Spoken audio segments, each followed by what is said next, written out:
Have you ever wondered what it feels like to finally find love, only to have the people you trusted most try to tear it apart? Nayla Bennett had spent her whole life trying to be enough for a mother who never hugged her, a sister who never stopped criticizing her, and an aunt who believed love was a transaction. When she finally found someone who saw her for who she truly was, a man who didn't want to change her, but simply love her, she thought she had finally made it. But on the morning of her wedding, everything fell apart. Vendors disappeared. Her dress was ruined. The silence of betrayal from her own family grew louder than any I do. If you were in her shoes, standing in a torn gown, dreams unraveling by the minute, what would you do? Would you give up? Or would you rise? This is not just a story about a wedding. It's about choosing your own worth when the people closest to you refuse to. So take a breath, lean in, and let your heart feel this one. If this story touches something in you, don't forget to like, share, and subscribe to Shining Stories. Now, let's begin. The morning light slanted through the blinds, casting long, thin stripes across the pale carpet. A faint breeze stirred the lace curtains. The room was quiet, too quiet. On the bed, a wedding dress lay crumpled like a ghost of what was supposed to be the happiest day of her life. The hem was torn. A red stain bloomed across the bodice like a cruel joke. Her phone buzzed again. Another vendor, another cancellation. Nayla Bennett sat on the edge of her bed in her pajamas, her hair unbrushed, her hands trembling. This was not how it was supposed to be. This was supposed to be the day she stepped into her dream, a day of love, promise, and new beginnings. Instead, she sat alone, surrounded by the wreckage of a day her own family had quietly, meticulously destroyed. But before we go there, let me take you back to where it all began. She was never the kind of girl people noticed. Nayla grew up in a small town in Vermont where folks knew your grandmother's maiden name and what your father drank when he came home from the mill. Her mother, Linda, worked double shifts at a laundromat and rarely smiled. Her older sister, Jessica, had a sharp tongue and a gaze that always seemed to carry disappointment. And then there was Aunt Patricia, who had a comment for everything and kindness for almost nothing. They lived in a cramped two-bedroom duplex off Maple Street. The carpet smelled faintly of old coffee and dust. On cold nights, Neela could hear the neighbors arguing through the walls, their voices blurred like a forgotten radio station. They never had much, but Neela had one thing that kept her going, the dream of something more, a quiet life, a kind partner, maybe a little house with a porch swing and hydrangeas by the fence. She worked at a modest coffee shop on Main Street, a narrow storefront with creaky wooden floors and an old bell above the door that jingled every time someone came in. She liked the rhythm of it, the hiss of steamed milk, the quiet clink of cups, the hum of conversation from regulars who told her about their grandkids, their surgeries, or the fish they almost caught last weekend. No, most days, she kept her head down. She knew how the world saw her plain, polite, invisible. And that was fine. She wasn't trying to be the center of anything. But there were days, those soft gray days, when the clouds hung low and the air felt thick with waiting, when Neela wondered if her life would ever truly begin. Then, one Tuesday morning in early spring, he walked in. He wasn't striking, not in the way that movie stars are. He wore a simple gray jacket, jeans that had seen better days, and scuffed brown boots. His shoulders slumped like he hadn't slept in weeks. But his eyes were kind. There was something in them that made her pause. "Black coffee, please," he said. His voice was soft, slightly husky, like he wasn't used to speaking more than he needed to. As she handed him the cup, their fingers brushed, just barely, but she felt it a quiet, electric warmth. "Thanks, Nayla," he said, glancing at her name tag. He said her name like it meant something, like he'd known it long before he ever walked through that door. After that, he came in every morning. At first, their exchanges were brief. Weather, books, small talk. But slowly, like honey seeping through the cracks, their conversations deepened. He told her he worked in investments, though he never bragged. He read poetry, loved classic films, and always tipped well without making a show of it. His name was Ethan Whitmore, and for a long time, Neela had no idea he was wealthy. He wore flannel shirts and drove an old Chevy pickup. He didn't wear a watch that cost more than her rent or talk about ski resorts in Aspen. He asked about her life, her dreams. He listened, really listened. And Neela, careful, quiet Neela, found herself opening up in ways she never had. She told him about her mother's silence, Jessica's biting remarks, and how she used to pretend her bedsheet was a wedding gown when she was little. He didn't flinch. He didn't pity. He just nodded, held her gaze, and stayed. There was a softness to him, beneath the exhaustion, a steadiness, and when he finally asked her out over a half-laugh and a crooked smile, she almost said no. What could a girl like her offer a man like him? But something in his voice, the gentle hope, made her say yes. Their first date was at a small Italian diner on the edge of town. He held the door open, pulled out her chair, talked about the way garlic reminds him of Sunday dinners with his grandfather. She laughed more that night than she had in years. He didn't try to impress her. He made her feel seen. That night, after he dropped her off, and she sat on her porch in the chill spring air, Neela closed her eyes and whispered to the wind, "Maybe, just maybe, this is what good feels like." She didn't know then that this love, this quiet, steady, deeply real love, would soon be tested in the cruelest way, and that the people she called family would be the ones to try and tear it all apart. Spring crept slowly into Vermont that year, as if unsure whether it was welcome.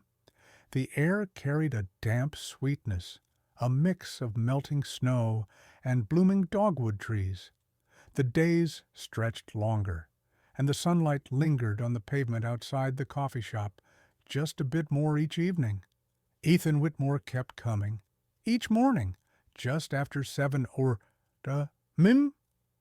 He'd walk through the door of Maple Roast Cafe, nod at the old couple in the corner booth, and order the same thing, a black coffee, no cream, no sugar. And each morning, Nayla Bennett found herself hoping he'd stay just a few minutes longer. Sometimes he did. They talked about nothing and everything, books they'd both read, the way coffee always tasted better on rainy mornings, how silence, when shared with the right person, didn't feel empty. He asked about her favorite music, and when she shyly admitted she still listened to 70s folk rock, his eyes lit up. Joni Mitchell or James Taylor, he asked. She smiled. Both. And Cat Stevens when I'm feeling nostalgic. He told her about his childhood summers on a lake in New Hampshire, how he learned to skip stones and sleep under the stars. He never mentioned yachts or European getaways. He spoke with a fondness that made those memories feel like something warm and close, something that could belong to anyone.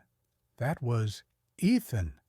Nothing about him said billionaire. Everything about him said real. Nayla started noticing the little things. The way he never looked at his phone while talking to her, how he remembered her favorite flower lilacs and once brought a single sprig wrapped in a napkin. He was attentive without being overbearing, kind, but never pitying, and most of all, he made her feel like she mattered. It terrified her. One Tuesday, as she was wiping down the counter and pretending not to watch the clock, Ethan lingered by the pastry case longer than usual. He looked nervous. "Hey, Nyla." She turned. "Yeah." He rubbed the back of his neck. "I know this might sound forward, and I swear I'm not trying to make it weird. But would you want to have dinner with me sometime for a split second?" She froze. She could hear her sister's voice in her head. Guys like that don't date girls who serve coffee. But Ethan wasn't just a guy.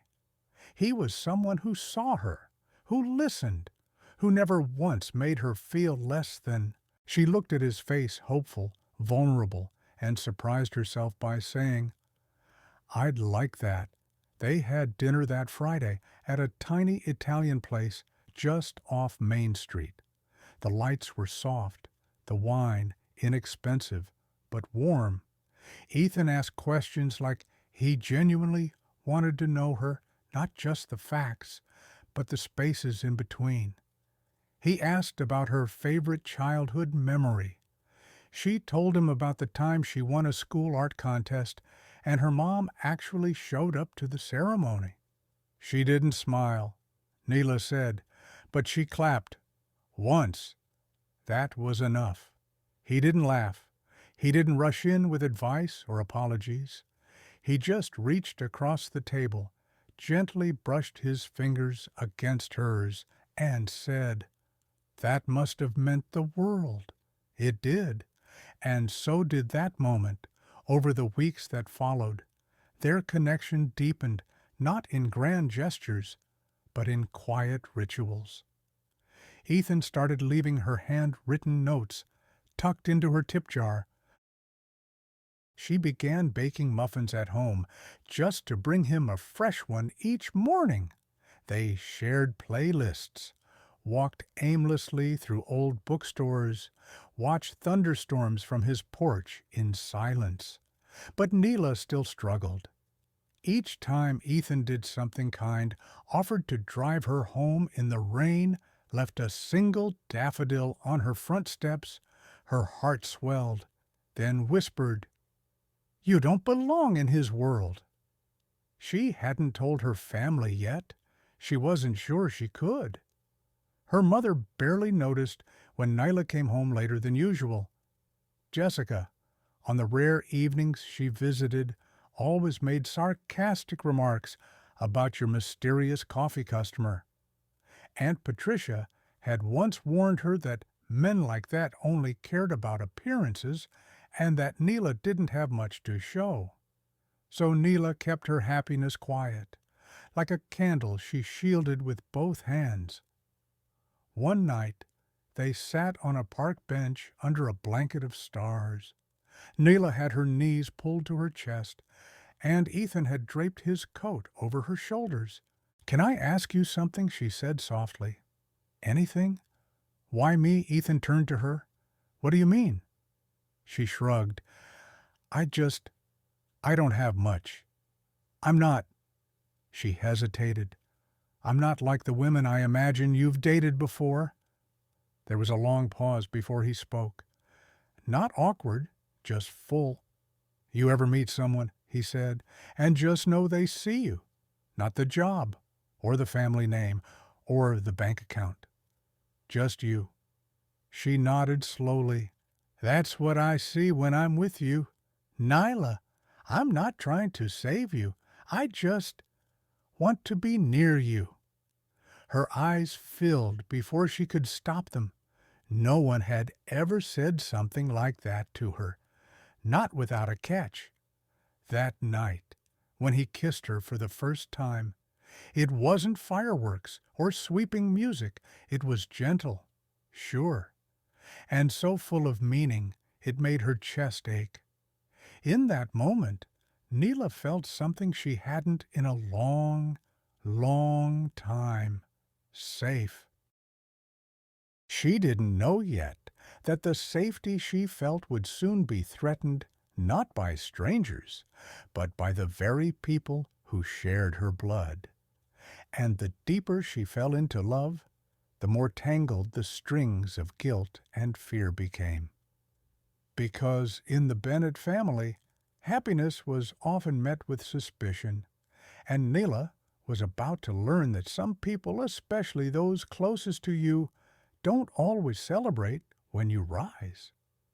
It was a Sunday evening in late June, one of those golden Vermont nights when the sun lingered on the horizon like it wasn't quite ready to say goodbye. The air was soft with the scent of pine and grilled corn from someone's backyard barbecue. Neela had just finished washing the last of the dishes when Ethan, unusually quiet, stood in the doorway of her tiny kitchen. He held something in his hand, a small, velvet box. Her breath caught before he even said a word. "Come sit," he said gently, patting the couch they'd found at a thrift store for $20. She sat, her hands still damp, a tea towel crumpled in her lap. Ethan knelt before her. No grand speech, no candlelit restaurant or string quartet. Just the two of them in a modest apartment that smelled faintly of lemon soap and old wood. "Neela," he said, his voice steady but soft, "you make me want to be better every day. You remind me who I really am. Will you marry me?" Her eyes filled instantly, not because the ring sparkled it did, but because of what it meant. He saw her. He chose her. She nodded, unable to speak, and threw her arms around him. For a few perfect seconds, the world shrank to the space between their heartbeats. The next morning, with her hands still trembling from the night before, Neela called her mother. "Mom," she said, breathless, "I have some news." There was a pause so long, Neela thought the call had dropped. Then Linda's voice came through, flat and low. A billionaire, Neela blinked. "What, Ethan? He's not just some guy with a decent job. He's loaded. That's what Jessica told me. Are you sure this isn't some kind of joke?" Nyla's heart sank. "It's not a joke. Mom, he loves me. I love him." Another pause. "Well," her mother muttered, "I just hope you know what you're doing." Jessica's response came later that afternoon in the form of a text, LOL. "Rich guys don't marry girls like us, but hey, enjoy the ride." Neela stared at the message for a long time. There was no congratulations, no heart emoji, just cynicism wrapped in a snide joke. Aunt Patricia, when she finally heard the news over coffee at Linda's, was the bluntest of them all. "Honey," she said, setting down her mug with a sharp clink, "men with money don't marry women without options unless there's something they're getting in return. What did you do to get that ring?" Neela felt like she'd been slapped. She didn't answer. She didn't cry. But that night, when she lay in bed staring at the ceiling, a quiet unease stirred in her chest. What if they were right? Ethan noticed almost immediately. "You've gone quiet," he said one evening as they walked hand in hand by the lake. "What's going on?" She hesitated. "I just told my family." His brow furrowed. "And they don't understand. They think it's strange that someone like you would want someone like me." He stopped walking, turned to face her. "Nyla," he said, gently but firmly, "do you think it's strange?" She didn't answer right away, because somewhere, deep down, a sliver of doubt had begun to grow. As the wedding planning began, so did the tension. Ethan, ever thoughtful, insisted on covering the costs. "I want this to be your dream," he told her one night. "Their fingers entwined on the couch. Whatever you want, wherever you want it." At first, Neela was overwhelmed by his generosity. She imagined a small garden ceremony, soft music, lilac bouquets, and a modest dinner with people who mattered. But when she shared this vision with her mother and sister, the reaction was immediate and sharp. "A garden?" Linda scoffed. "Sweetheart, if he's paying, why not go big country club? Crystal chandeliers. Make it count." Jessica chimed in with her usual smirk. "Yeah, don't waste this golden ticket on mason jars and fairy lights."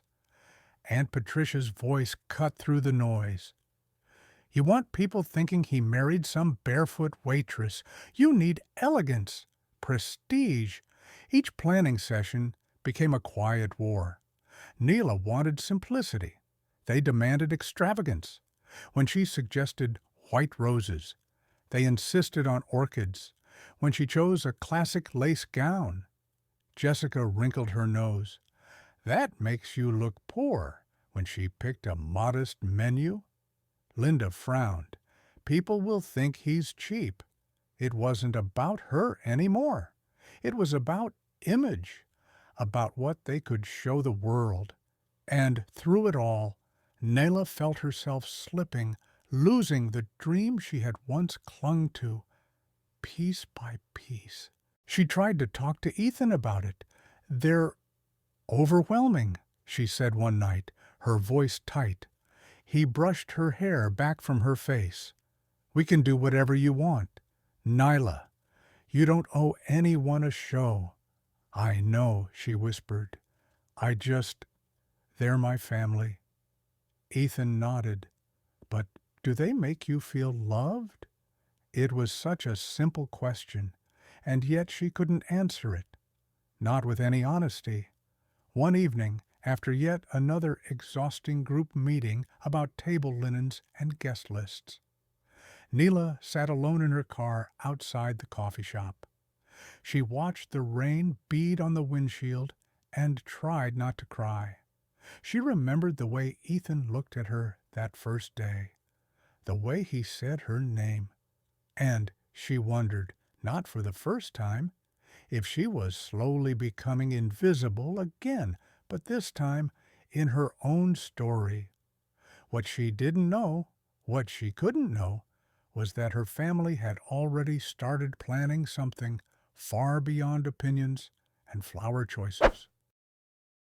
Something that would shatter more than just her vision of a wedding.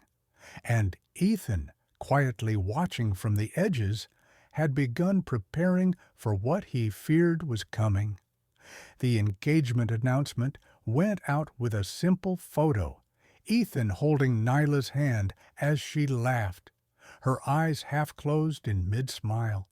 It was taken on the porch swing he'd installed himself on her little rented home. To Nyla, the photo captured something real joy without pretense. To her family, it was a marketing opportunity. "This is the time to show them who we are," Aunt Patricia said, tapping her fingernail against a copy of the invitation mock-up. "Let's not look like we just crawled out of the bargain bin." Nuala didn't say anything. She'd stopped saying much at all, from the moment Ethan handed her a sleek black credit card and told her, get what you truly want. She had imagined a modest, heartwarming wedding, a garden ceremony in a small field just outside Burlington, a string quartet playing Harvest Moon, rows of wooden chairs, white roses, handmade candles. But every detail she chose became a battleground. Her mother dismissed the venue as too plain. Jessica rolled her eyes at the simple floral arrangements. "This looks like a PTA fundraiser." Patricia scoffed when Nyla chose local caterers. "You're marrying into real money. Serve something people can't pronounce." Nyla found herself arguing over things she never cared about before. Chair covers, monogrammed napkins, designer heels. They wanted gold-accented everything. They wanted lobster tails and champagne towers. They wanted drama, extravagance proof, perhaps, that the Bennets had arrived. At first, Nyla pushed back. Then she began to retreat. "I just want something intimate," she said one evening, voice trembling slightly. Her mother gave her a look, half pity, half disdain. "Sweetheart, you have to think beyond yourself now. This isn't just about you." Jessica chimed in with a sharp smirk. "You don't want people thinking Ethan married a small-town charity case." It stung, more than she let on. Even Ethan noticed her shrinking presence. "You're quiet," he said one evening, handing her a cup of tea as she curled up on the couch. She shrugged. "Just tired. You don't have to let them plan your wedding." "Neela," she looked down at the mug. "They say it's our family's one chance to be seen, to be more than what she didn't answer, because deep down she knew. Her family didn't just want a celebration. They wanted redemption for years of financial struggle, invisible social standing, and dreams that never came true. And they were willing to hijack hers to get it. 3 weeks before the wedding, Neela presented the final guest list. She and Ethan had carefully narrowed it down to 50 people, close friends, co-workers, a few relatives they genuinely cared about. As she laid the list on the table, her mother's brow furrowed. "How many of our friends are invited?" Neela blinked. "Well, the seating's limited, and we already Linda cut her off. Limited Nyla. This is the event of the year." "You're being selfish." The word hit like a slap. Selfish for wanting her wedding to reflect her heart, not their hunger for validation. She looked at their faces, Linda's tight smile, Jessica's judgmental eyes, Patricia's cold composure, and something inside her shifted. It wasn't just disagreement anymore. It was entitlement, possession, an ugly truth. They weren't celebrating her. They were using her that night. Neela sat alone in the bathtub, knees pulled to her chest, listening to the soft drip of the faucet. Her skin prickled with goosebumps, but it wasn't the cold. It was grief, not over a lost dream, but over a lost illusion. Her entire life, she had bent herself to fit inside the narrow walls of her family's expectations. She had learned to stay small, to apologize for wanting more, to feel guilt for being different. But now she was realizing the most painful truth of all. They didn't want her happy. They wanted her compliant. At the next dress fitting, the seamstress tugged gently at the hem of her ivory gown. Neela smiled politely, trying to focus on the delicate lace, the subtle sparkle near the neckline. Then she heard Patricia whisper behind her, "It's still too plain. Rich brides wear Vera Wang, not vintage knockoffs." Jessica snorted. "Maybe that's the point. Don't want to raise expectations too high. Neela's hands balled into fists. She turned around slowly. You know what she said, her voice quiet but sharp. They looked up, surprised. I'm marrying a man who treats me like I'm enough just as I am. I don't need to perform for you. Linda raised an eyebrow. We're just trying to help you fit into his world. Honey, you don't want to embarrass him. That was the breaking point. Neela stood still for a long moment, then walked out of the boutique without another word. Later that evening, Ethan found her standing barefoot in their backyard, staring at the darkened sky. Talk to me, he said, softly. She didn't turn around. I think they hate me, she whispered. Not because I did something wrong, but because I finally did something right. Something good, and they couldn't control it. Ethan stepped closer. You don't have to let them poison this. Neela wiped her cheek. What if I already have? He gently turned her to face him. You're not responsible for their bitterness. Neela, you didn't break them. They came broken. Her lip trembled. But they're my family. I know, he said. But you get to choose what kind of family you build from here. In the quiet that followed, Neela felt the first flicker of resolve, but she didn't yet know that her moment of awakening had come too late. Because her family had already set something in motion, something deeper, colder than criticism or pressure. They weren't just sabotaging a wedding. They were preparing to destroy her joy completely. The morning light crept in soft and golden, the way it does only a few times a year on the kind of day meant for beginnings. For most brides, it would have been perfect. Birds chirping outside the window, dew still clinging to the grass, a gentle breeze stirring the sheer curtains.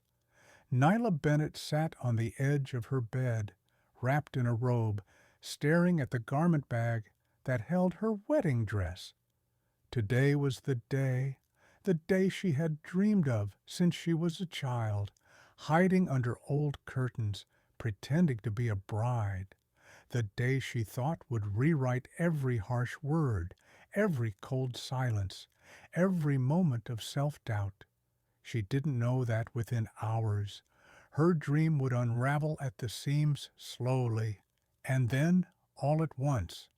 Her family was supposed to arrive at 8 Urunham to help her get ready, hair and makeup at 9 first, photographer at 10:00, ceremony at 2:00 sharp in the garden outside Ethan's estate.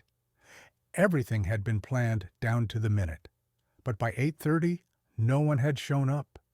Neela called her mother, no answer. She called again, straight to voicemail, on the third try. Linda picked up, her voice oddly calm. Oh, we're just running a bit late. Honey, you know how traffic is. Neela stared at the phone. There was no traffic in their small town, none that could explain a 45-minute delay. But she pushed the worry down. Not today. Please, not today. They arrived at 9:45. Jessica, Patricia, and Linda filed in with forced smiles and flat greetings. Their makeup was already done, their clothes impeccable. They barely looked at Neela. Sorry we're late, Jessica said, though her tone made it clear she wasn't sorry at all. Neela tried to shake off the unease. She could still salvage the mood, still make this day her own. Then her phone rang. It was Monica, her hairstylist. Neela, I'm so sorry. I can't make it. My sister had a medical emergency. I have to leave town. Neela blinked. But, Monica, it's my... The line went dead. 5 minutes later, The makeup artist called with a similar excuse, then the florist, then the bakery. One by one, the pillars of her wedding crumbled. She stood in the hallway, clutching her phone, disbelief turning into dread. "This can't be happening," she whispered. Her mother looked up from her coffee. "Weird. Huh, all these coincidences." But her eyes didn't match her tone. They were cold, knowing. That was the first moment Nyla truly understood something terrible. This wasn't bad luck. This was planned. She ran to the guest room closet, heart pounding. Her dress was there. She exhaled in relief and reached for it. Then she froze. There, across the front of the bodice, was a long, dark red stain. Wine, the kind her aunt always drank. The hem was torn in 3 places. The dress was ruined. Nyla dropped to her knees, the gown crumpling in her lap like the last fragile piece of a life she'd tried to build. "How could this?" she choked. Jessica appeared in the doorway, arms folded. "Accidents happen," she said, her voice syrupy and sharp. "Maybe this is a sign you're in over your head." Her mother stepped behind her, shaking her head sadly, but Nyla saw the flicker of satisfaction in her eyes. "Honey," Linda said softly, "maybe it's better to call this whole thing off. Save yourself the embarrassment." The room spun. Nyla clutched the torn fabric, her breath coming in shallow gasps. Her chest burned, not from anger, but from heartbreak. They had done this. Her own family, the people who were supposed to love her, protect her, had destroyed the most important day of her life. Why? Because she dared to be happy. Because she dared to choose something they didn't approve of. Because she chose herself. She sat there, shaking, tears streaming silently down her face. The girl who always smiled politely, who never raised her voice, who spent her life trying to be good, that girl was breaking. That girl was done. Then she heard it. His voice, Nyla's sweetheart. "Where are you, Ethan?" The only person in the world who had ever made her feel like more than enough. She couldn't face him, couldn't bear to tell him everything had fallen apart, that the wedding was ruined, that she was ruined. He stepped into the room and froze when he saw her sitting on the floor, holding the dress, surrounded by tension so thick it felt like a weight. His expression shifted confusion, then realization, then something steely and sharp, not rage, but precision. He knelt beside her, pulled her close, and let her sob into his shoulder. "I'm so sorry," she whispered. "They ruined everything. I let them ruin everything." Ethan gently pulled back and cupped her face. "Nyla," he said quietly. "I know." She blinked. "You? What?" He exhaled. "I've known for weeks. I hired a private investigator. I overheard Patricia talking to Jessica about sabotaging the guest list. Something didn't sit right. I needed to be sure." She stared at him, stunned. "And you didn't tell me I couldn't," he said gently. "You wouldn't have believed me. You'd have made excuses for them. You needed to see it. And I needed to be ready." He stood and pulled out his phone, made a single call. "It's time."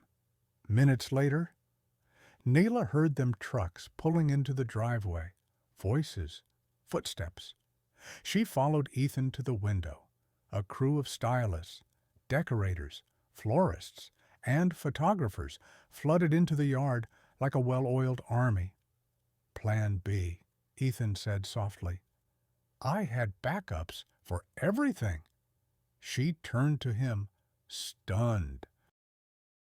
Why would you do all this? He smiled, wrapping his arms around her, because you still deserve your day. Nyla looked down at the stained dress in her arms. No, she said, her voice steady. I want a different dress, one that isn't theirs, one that feels like me. Ethan nodded. Already handled. And just like that, the day turned again toward something real.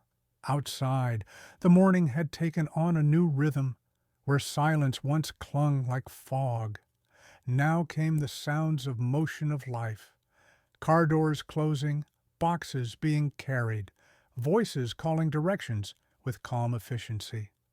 From the upstairs window, Nayla Bennett watched her front yard transform. Florists unfurled bundles of white roses and eucalyptus across trellises. Decorators strung delicate fairy lights between trees. A hairstylist rolled in a silver case like it held priceless treasure. In the distance, a string quartet began tuning their instruments beneath a linen tent. She turned away from the window and sat on the edge of the bed, her legs dangling, her heart somewhere between disbelief and surrender. This was really happening. Not the wedding she had planned, not the wedding her family had tried to commandeer, but something else, something unexpected, something better. Ethan knocked softly before entering. In his hands, he held a garment bag. He didn't speak, just offered it to her like a peace offering, or maybe a promise. She stood, hesitated, and unzipped it. Inside was a gown unlike anything she'd ever dared imagine for herself. Ivory silk, gentle lace along the sleeves, and a simple ribbon around the waist. Elegant, classic, soft as a whisper, strong as a vow. Her breath caught in her throat. I asked a designer friend to make a backup, Ethan said, just in case. She traced the embroidery at the collar. It's beautiful. You're beautiful, he replied without hesitation. And this time, she didn't flinch, didn't protest. She just nodded, because maybe, just maybe, she was beginning to believe it.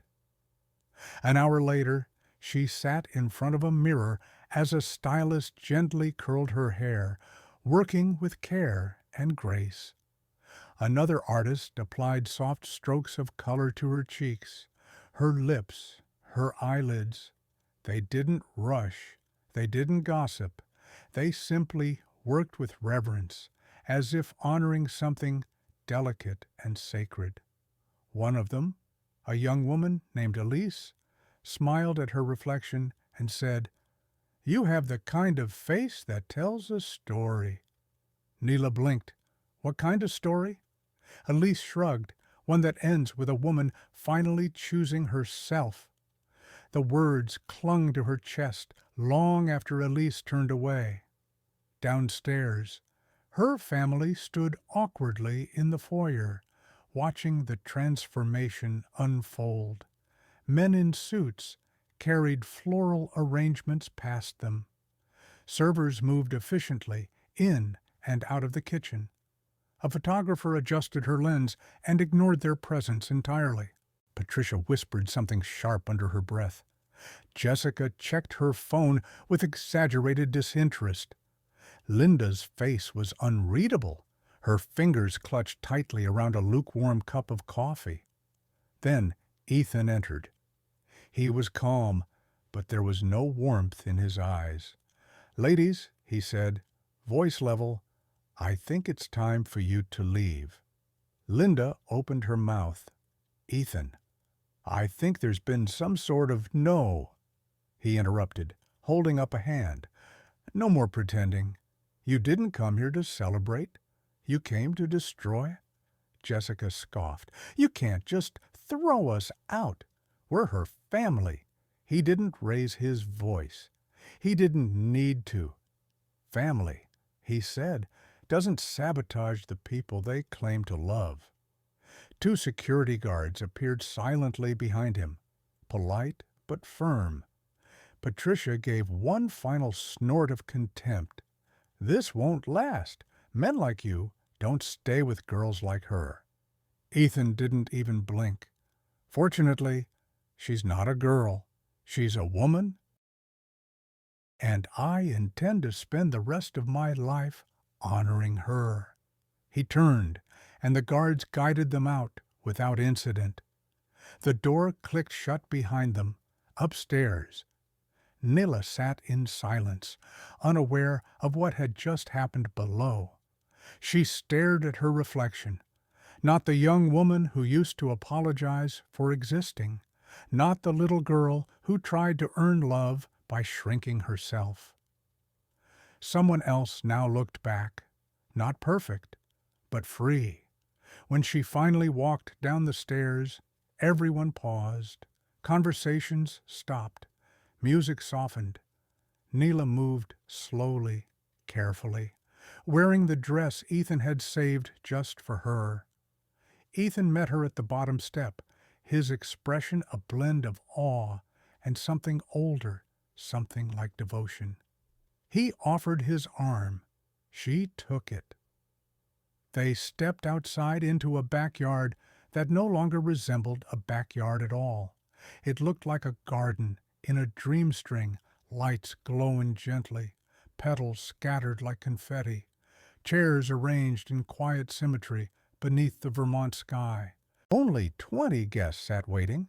Friends, colleagues, the barista who'd trained Nila on her first day, Ethan's business partner and his wife. People who smiled not with envy, but with joy. There were no mothers whispering critiques, no sisters with narrowed eyes. Just love. The ceremony began. A hush fell as the officiant cleared her throat. But before she spoke, Ethan turned to Nila. "Can I say something?" he asked. The officiant nodded. He took both of Nila's hands in his and looked into her eyes. "You've taught me," he said, "that real wealth isn't measured in accounts or property. It's in kindness. It's in knowing how to love and how to let yourself be loved." Nila's eyes shimmered. "Today," he continued, "you stood tall after being pushed down. You opened your heart even after it had been broken. You didn't just survive today. You claimed it. I vow to never let you forget how extraordinary that is." The guests were silent, breath held. Nayla smiled, tears tracing clean lines down her cheeks. Then it was her turn. Her voice, though soft, carried. "Ethan," she began, "you didn't just save this day. You saved me from believing I had to earn love. You showed me I was already worthy. And today, I don't just marry you, I marry the life we'll choose together. One built on grace and truth and peace." They kissed under the arch of flowers, with fairy lights twinkling above, and a breeze gently lifting the hem of her gown. And in that moment, Nila didn't feel like a survivor. She felt like a bride, like a woman who had finally chosen joy on her own terms. The ceremony melted into the soft glow of late afternoon. The sun dipped low behind the trees, casting golden beams through the swaying branches. The music shifted, no longer formal, but easy and warm, like something you'd hear drifting through a kitchen window on a Sunday morning. Nila Bennett stood at the edge of it all, barefoot for a moment, toes curled into the grass. Her gown flowed softly around her legs, no longer a costume she had to fit into, but a garment that fit her. She didn't rush to rejoin the party. She wanted to take it all in. The laughter floating from the tables, the clink of glasses, the hum of voices that felt like comfort instead of judgment. The people here weren't trying to impress anyone. They weren't waiting for her to fail. They were here because they chose to be. The reception wasn't grand. There were no ice sculptures or fireworks, but there was a long wooden table under strings of glowing lights, decorated with wildflowers and linen runners, plates of roasted vegetables, lemon chicken, and fresh bread passed from hand to hand. At one end, the barista who used to cover Nayla's shifts shared a toast about the first time Nayla had accidentally served a cappuccino to a customer who ordered black coffee. At the other, Ethan's best friend joked about how Ethan once wore two mismatched shoes to a board meeting because he was too distracted thinking about a certain coffee shop girl. Everyone laughed, but Nayla, she felt something deeper. She felt seen. Later that evening, she slipped into the house for a quiet moment alone. In the hallway mirror, her reflection stared back, flushed, smiling, peaceful. For the first time, she didn't see the girl who used to second-guess every choice. She didn't see a woman shaped by scarcity or rejection. She saw someone full, enough, whole.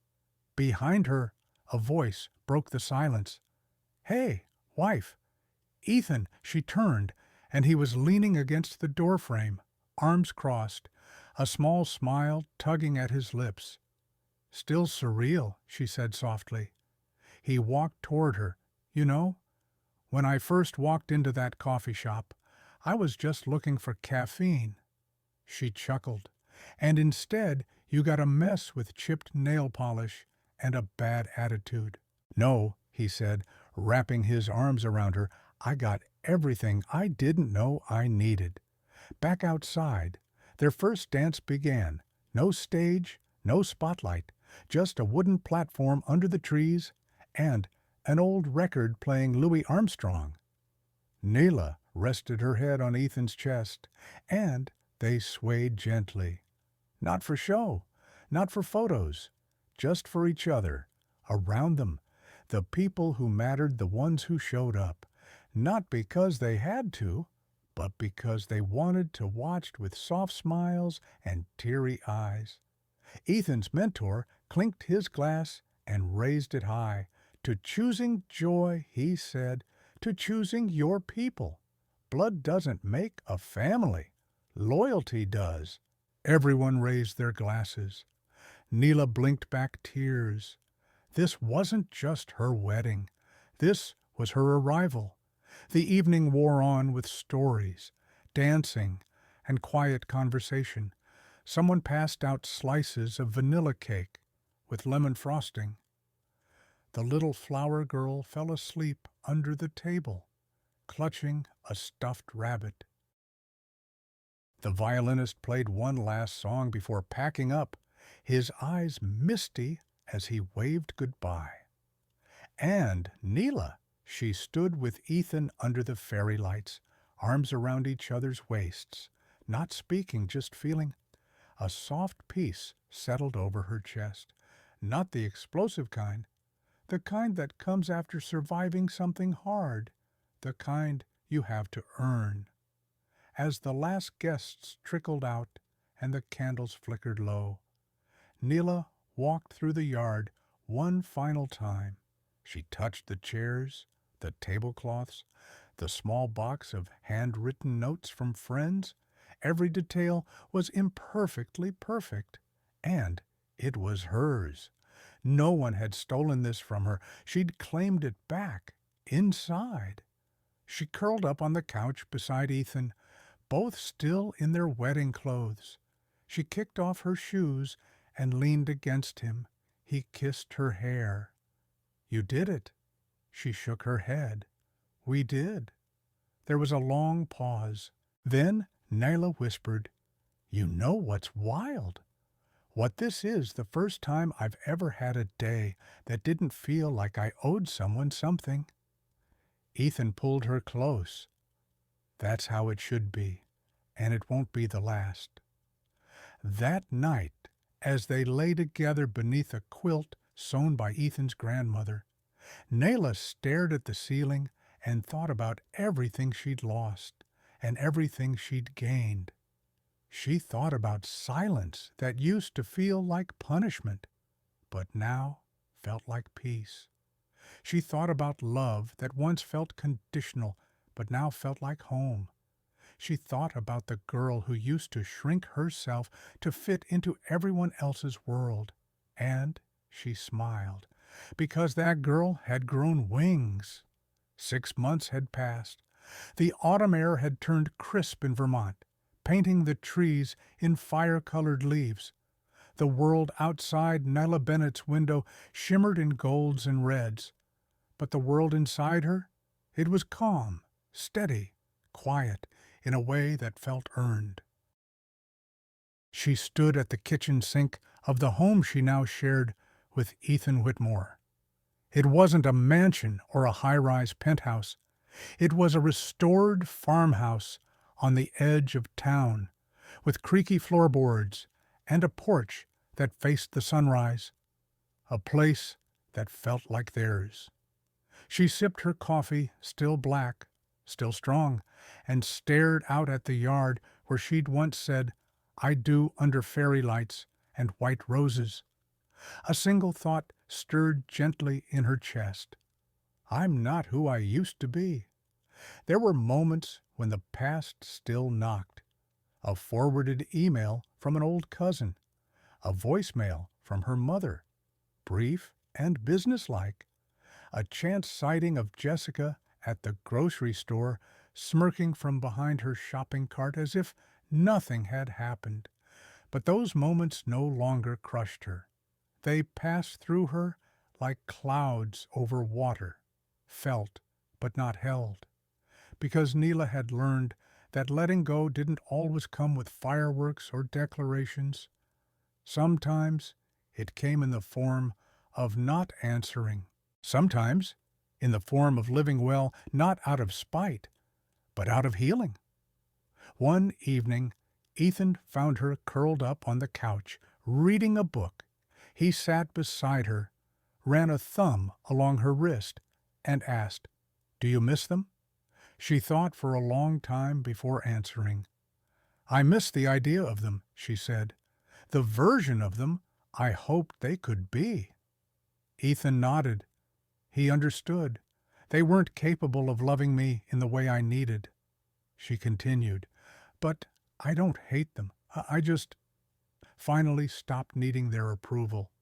She smiled, more to herself than to him, and in the space they left behind, something better grew.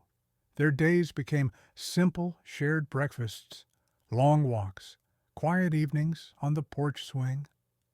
Nyla went back to the coffee shop part-time, not because she had to, but because she loved the rhythm of it. She started sketching again, something she hadn't done since college. She even planted lilacs in the garden, remembering how Ethan once brought her that single sprig wrapped in a napkin. It wasn't a fairy tale. It was better. It was true.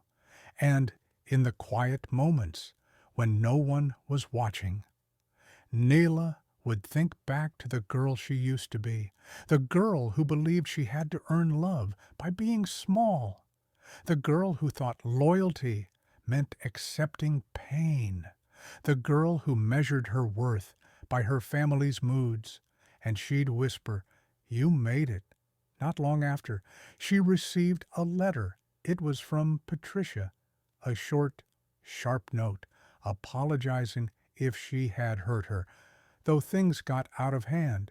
No mention of the dress, or the sabotage, or the looks that cut deeper than knives. Nyla read it once, then folded it, placed it in a drawer, and moved on. Closure, she had come to learn, was not something others gave you. It was something you created for yourself. At Thanksgiving, she hosted a dinner not for the family she came from, but the one she had built. The coffee shop crew, Ethan's old friend from college, a single mom from down the street.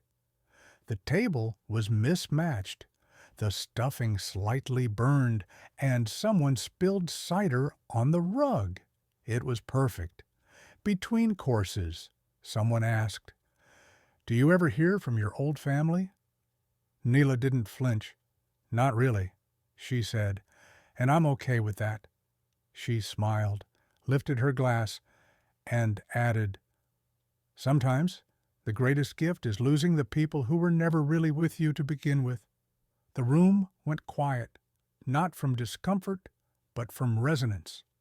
Heads nodded, glasses clinked. Everyone understood.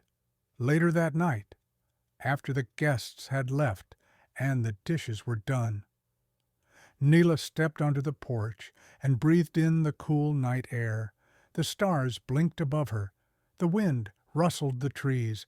Somewhere in the distance, an owl called. She thought of the wedding day, of sitting on the floor, ruined dress in her lap, her heart in pieces. She thought of Ethan's hand on hers, of fairy lights and quiet vows, of dancing barefoot under the stars. And then she thought of all the women like her, women who had been told they were too little, too plain, too not enough, women who had bent themselves to fit into spaces that never honored their shape, women who believed that love meant sacrifice and family meant endurance. She closed her eyes and whispered, "You don't have to stay small, because if this story meant anything, if it offered anything, it was this: you get to choose. You get to choose love that heals instead of hurts. You get to choose peace over performance. You get to choose your people, not based on blood, but on belonging. And most of all, you get to choose you."